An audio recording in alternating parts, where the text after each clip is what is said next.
नमस्कार दोस्तों, आजकल मेरे पास कुछ ना बहुत सारे मैसेज आ रहे हैं। फॉर एग्जांपल ये आपके सामने एक स्क्रीनशॉट लगा हुआ है। इस तरीके के कमेंट और इस तरीके के मैसेज मेरे को बहुत तादाद में आए हैं कि प्रॉफर्म की वजह से, प्रॉफर्म खरीदने की वजह से जब हम प्रॉफर्म को बाय कर रहे हैं क्रेडिट कार्ड के थ्रू या डेबिट कार्ड के थ्रू, तो यहाँ पे हमारा बैंक अकाउंट के इन्वेस्टिगेशन विंग से हमारे पास लीगल नोटिस और नोटिसेस आ रहे हैं। तो इसमें हमें क्या करना चाहिए या इसका क्या सेट प्रोसीजर है? मैं आपको एक सिंपल चीज बता रहा हूं कि आप इस वीडियो को चाहे पूरा मत देखो, यहां से छोड़ के जाना है चले जाओ, मेरे को कोई दिक्कत नहीं। लेकिन मेरे पास बहुत सारे कमेंट आए, उन कमेंट का रिप्लाई देते हुए मैं एक वीडियो बना रहा हूं कि जो भी बैंक है वो जब आप प्रॉफर्म बाय करते हो उसके लिए आप यूएसडी या यूएसडीटी बाय करते हो। इस ट्रांजैक्शन को ये फॉरेक्स ट्रांजैक्शन बोलते हैं और इस फॉरेक्स ट्रांजैक्शन के लिए आपके लिए कंप्लायंस कंपलसरी होता है। कंप्लायंस कंपलसरी होता है, आप ये कंप्लायंस करते नहीं हो, हेंस आपके पास बैंक की एक इन्वेस्टिगेशन विंग होती है, ये आपको नोटिस सर्व करती है। और इस नोटिस में आपसे पूछा जाता है कि आप हमें बताओ, आप ये प्रूफ करो कि आप ये जो ट्रांजैक्शन ये एन नंबर ऑफ ट्रांजैक्शन आपने जो करी हैं ये फॉरेक्स ट्रांजैक्शन नहीं है। आपको ये प्रूफ करना पड़ता है। अगर आपने ये फॉरेक्स ट्रांजैक्शन करी हैं, आपने इंडिया के बाहर पैसा भेजा है, तो उसका आप रीजन बताओ। अगर ये आपने पर्सनल तौर पे भेजा है जैसे कि एजुकेशन वगैरह, तो ये ओके हो जाती है, यहीं पे ये क्लोज हो जाता है इशू। अगर ये नहीं तो आप जस्टिफाई करोगे ये पर्सनल अकाउंट के थ्रू भेजा है, यानी पर्सनल यूसेज के लिए भेजा है। अदरवाइज अगर ये बिजनेस यूसेज आप यहाँ पे बोल देंगे तो यहाँ पे आपकी लाइबिलिटी बनेगी टीडीएस की, जो कि फॉरेक्स पेमेंट में डील करता है। अगर आप कोई भी पैसा इंटरनेशनल स्पेंडिंग कर रहे हो तो फॉरेक्स ट्रांजैक्शन मानी जाती है। मैं आपको एक बात शुरू से कहता हुआ आ रहा हूं, मैंने आपको डिटेल में ये बात बोली है, हमेशा बोल रहा हूं कि आप जब भी फर्स्ट ट्रांजैक्शन भी करो तो अपने कंसल्टेंट को पकड़ो। कंसल्टेंट और मेंटर, इसकी सलाह लो। पहले पहले इससे बात करो और इससे बात करके उसके बाद आप आगे कोई भी एक्शन करो, क्योंकि कल को इसने ये सारी चीजें डील करनी है। कोई भी आपको बीच में से उठ के कोई भी सलाह देगा ना, तो सिर्फ आज की डेट में एक आपको होने के बाद की सलाह है, यानी एक प्रोसेस हो चुका है, आपके पास एक बैड थिंग हैपन हो चुकी है, उसके बाद आप सलाह ले रहे हो। नहीं, ऐसा नहीं होगा भाई। अगर आपने एक ट्रांजैक्शन को एग्जीक्यूट कर दिया और वो ट्रांजैक्शन जो है वो इर्रेगुलर ट्रांजैक्शन है और वो irregular transaction banking investigation wing ने पकड़ी है, बैंक आईटी ने पकड़ी है, तो वो ईडी को भी रेफर कर सकते हैं, सीबीआई को भी रेफर कर सकते हैं और आपको यहाँ पे सीधा जेल भी हो सकती है और लीगल एक्शन भी आपके अगेंस्ट में पॉसिबली हो सकता है।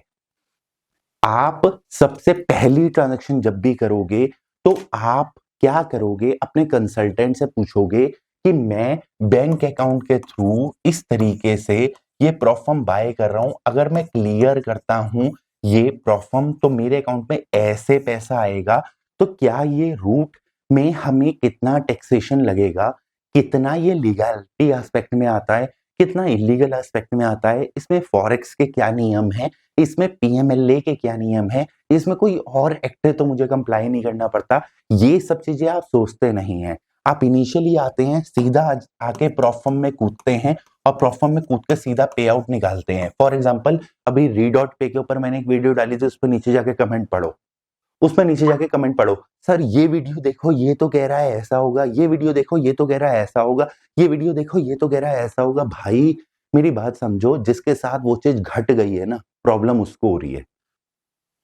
मैंने आपको बहुत सारी चीजें पहले आगाह किया है कि भाई मेरी बात समझो। आप बोल रहे हो कि प्रॉफर्म जो है ये इंटरनेशनल बिजनेस है और हमें इसके ऊपर जीएसटी पे नहीं करना होता। मैं कह रहा हूं आप गलत कह रहे हो, क्योंकि जीएसटी की डेफिनेशन जीएसटी की डेफिनेशन में जो इंटरनेशनल ट्रांजैक्शन है उसके लिए जो आपको रिसिप्ट होनी चाहिए वो कन्वर्टेबल फॉरेक्स में होनी चाहिए with authorised person. Authorised person कौन है? बैंक। यानी आपने अगर यूएसए में कोई सर्विसेज प्रोवाइड करी है तो यूएसए आपको सीधा स्विफ्ट कोड के थ्रू आपके अकाउंट में भेजे और वो अकाउंट एपी के पास हो यानी बैंक के पास हो और बैंक उसको कन्वर्ट करके आपके अकाउंट में वो पैसा लेकर आए, यानी बैंक यहाँ पे ऑथराइज्ड पर्सन हो गया। Hence bank will verify the transaction. जब आपसे पर्पस कोड मांगा जाता है, जब आपसे बहुत सारी चीजें मांगी जाती हैं तो यहाँ पे ट्रांजैक्शन वेरीफाई कर ली ना बैंक ने। तो फॉरेक्स वाले को या सीबीआई को या ईडी को उसकी जरूरत नहीं है, वो बैंक से पूछ सकता है कि भाई आपने फॉरेक्स ट्रांजैक्शन देखी थी? हाँ देखी थी। लेकिन जब आप क्रिप्टो रूट को फॉलो करते हो, क्रिप्टो रूट को फॉलो करते हो यानी आपने बाइनेंस में खरीदा और उससे आपने प्रॉप बाय कर लिया, प्रॉप से क्रिप्टो लाए और क्रिप्टो से बाइनेंस में लेके अपने बैंक में ले गए, तो भाई ये ट्रांजैक्शन इंटरनेशनल ट्रांजैक्शन की कैटेगरी में नहीं आती। ये ट्रांजैक्शन इंटरनेशनल ट्रांजैक्शन की कैटेगरी में नहीं आती। सिंपल समझ लो, ये ट्रांजैक्शन इंटरनेशनल ट्रांजैक्शन की कैटेगरी में नहीं आती है। इसके ऊपर जीएसटी वैसे ही लगेगा जैसे आपकी इंडियन ट्रांजैक्शन के ऊपर लगता है। साथ में अगर आपने ये बोल दिया कि आपने ये प्रॉप बाय किया है तो आपको यहाँ पे जेल तक के नियम को सामना करना पड़ सकता है क्योंकि इसके ऊपर रेगुलेशन नहीं है। तो आप वो पहला बंदा क्यों बनना चाहते हो? आप पहला बंदा क्यों बनना चाहते हो? देखो, कुछ चीजें ना सरकार को पता नहीं है, मेरी बात समझना। कुछ चीजें सरकार को पता नहीं है या सरकार उस पर फोकस नहीं है अभी। तो अगर कोई एक बंदा, मान लो कि एक प्रॉप फर्म में एक बंदे ने 10 सीआर निकाल लिए, अब उसके अकाउंट में 10 सीआर रिफ्लेक्ट करेंगे। सिंपल।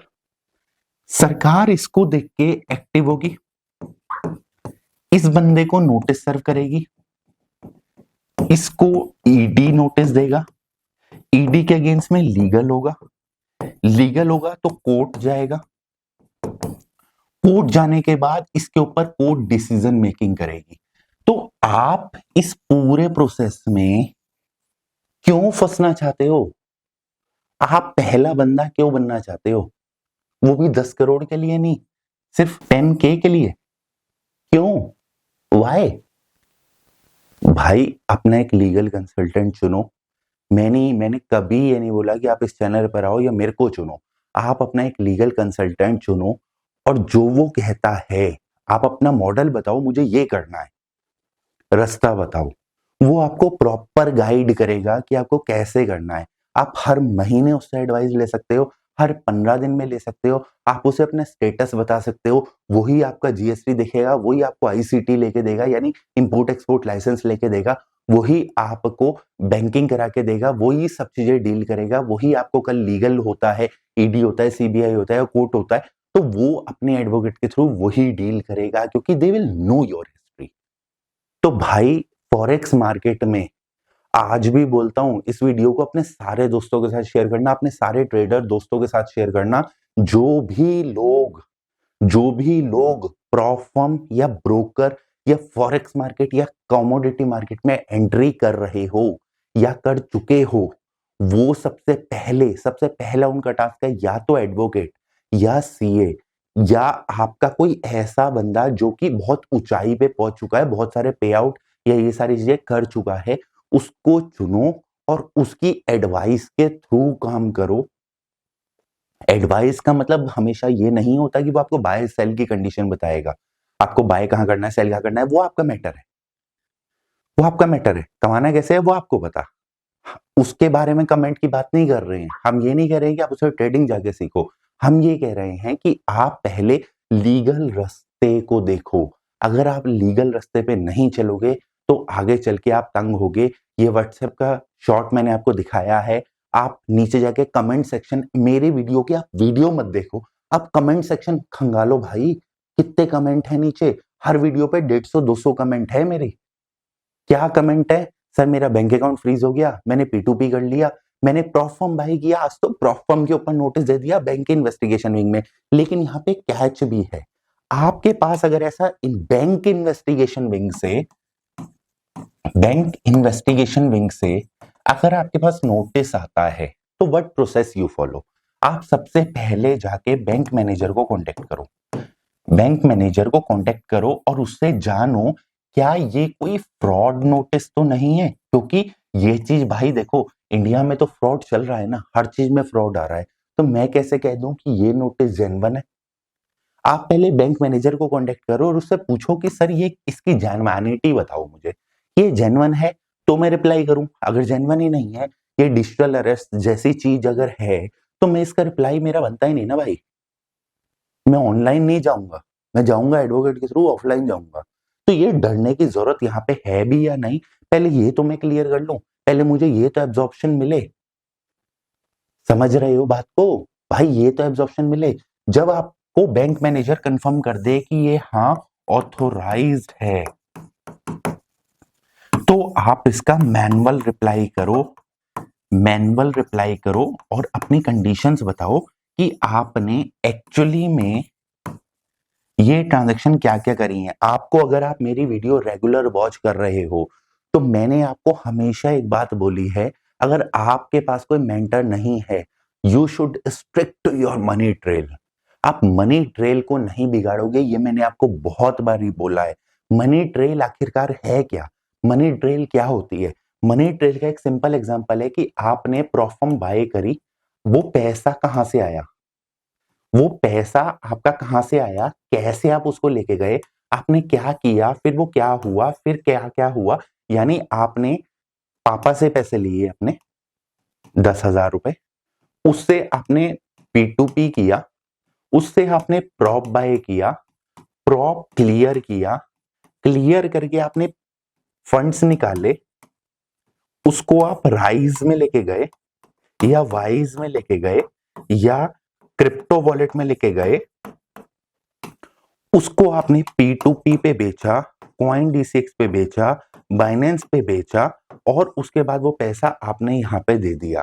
तो यहां से लेकर इसके पेपर, इसके पेपर, इसके इसके इसके इसके इसके इसके इसके इसके और इसके, ये पूरी ट्रेल, हर ट्रांजैक्शन की ये पूरी ट्रेल आपके पास अवेलेबल होनी चाहिए।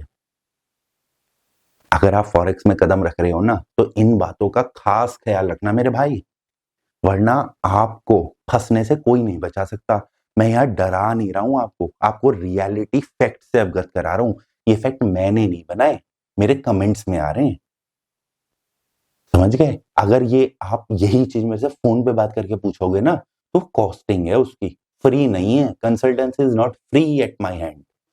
आप मेरे से पर्सनली बात करना चाहते हो, नंबर नीचे दिया हुआ है, हर वीडियो में मेरा नंबर फ्लैश होता है। आप व्हाट्सएप करो, कंसल्टेंसी फीस पे करो और उसके बाद मेरी टीम आपको आपका अपॉइंटमेंट शेड्यूल करके देगी, आप मेरे से बात कर पाओगे। लेकिन ये consultancy depending upon the availability होगी कि मैं कब अवेलेबल हूं, मेरे पास कितनी लोड है, उसके हिसाब से आपका कंसल्टेंसी शेड्यूल हो सकता है। फ्रॉड से बचना है, लेकिन लीगैलिटी को अवॉइड नहीं करना है। फिर से सुन लो, फ्रॉड से बचना है, लीगैलिटी को अवॉइड नहीं करना है। अगर आप ये कर रहे हो तो आप फंस जाओगे मेरे भाई।